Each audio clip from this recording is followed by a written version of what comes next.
অনুষ্ঠান? এটা আমাদের একটা শিব পূজা অনুষ্ঠান প্রতি আমাদের হয়।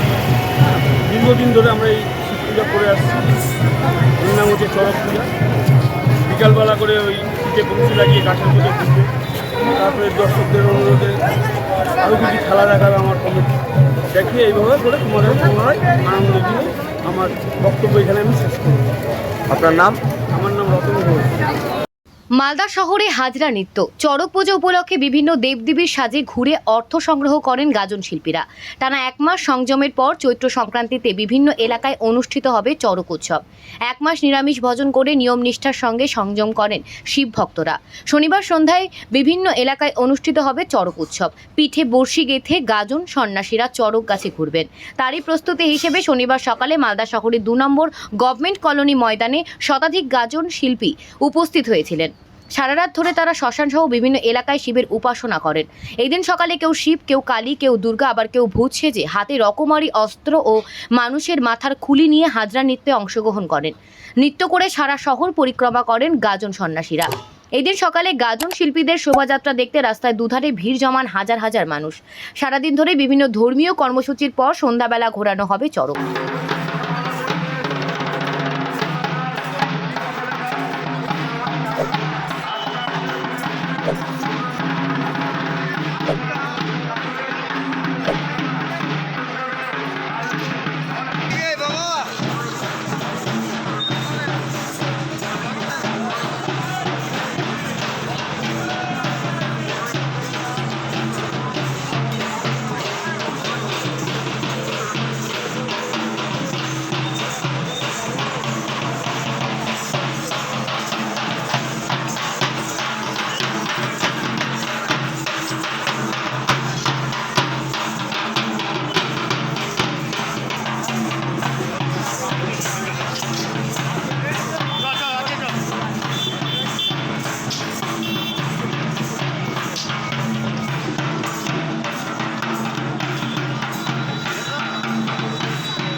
বাজাও কাকা।